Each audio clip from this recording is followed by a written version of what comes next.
Hi అండి, ఎలా ఉన్నారు అందరూ? ఈరోజు నేను చేయబోయే రెసిపీ వచ్చేసి మసాలా ఓట్స్ అండి. అది కూడా నార్మల్ వైట్ ఓట్స్తో.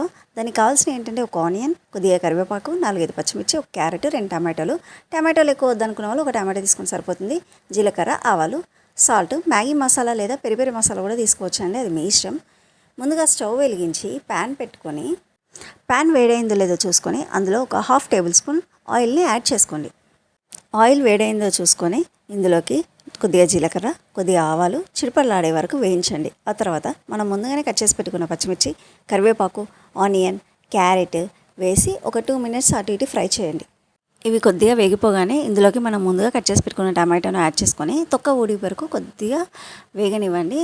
త్వరగా వేగిపోవడానికి కొంచెం సాల్ట్ యాడ్ చేసుకున్నాను. ఇప్పుడు నేను చూపిస్తున్న గ్లాస్ ఉంది కదా, దీంతో ఓట్స్ ఎన్ని గ్లాసులు తీసుకుంటే ఒక గ్లాస్ ఓట్స్కి 2 గ్లాసుల వాటర్ని యాడ్ చేస్తున్నాను. ఇంకొంచెం వాటరీగా జ్యూసీగా రావాలనుకుంటే ఇంకో 1/2 గ్లాస్ వాటర్ని యాడ్ చేసుకోండి.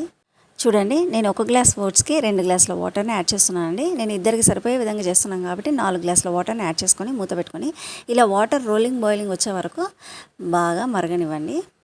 ఇప్పుడు ఒకసారి సాల్ట్ సరిపోయింది లేదో చూసుకొని, నాకైతే సాల్ట్ తగ్గింది, అందుకే కొంచెం యాడ్ చేసుకుంటున్నాను. ఈ టైంలో మనం ముందుగానే తీసి పెట్టుకున్న ఓట్స్ని వేసి మంచిగా ఉడకనివ్వండి. ఎంత బాగా ఉడికితే అంత బాగుంటుంది, చిక్కబడుతుంది వాటర్ కూడా, అప్పుడు టేస్ట్ ఇంకా బాగుంటుందండి. చూడండి నేను ఎంత బాగా ఉడికిస్తున్నానో. నేను 1 గ్లాస్ ఓట్స్కి 2 గ్లాసుల వాటర్ యాడ్ చేశాను కదండి. 2 గ్లాసుల వాటర్ 1 గ్లాస్ వాటర్ అయ్యే విధంగా మంచిగా ఉడకనివ్వండి. అప్పుడు జ్యూసీగా చిక్కగా వస్తుందండి సూప్ కూడా. ఇప్పుడే ఇందులోకి మ్యాగీ మసాలా కూడా యాడ్ చేసుకుంటున్నానండి. చాలా బాగుంటుందండి, తప్పకుండా ట్రై చేయండి. చాలా బాగుంటుంది. Like and subscribe.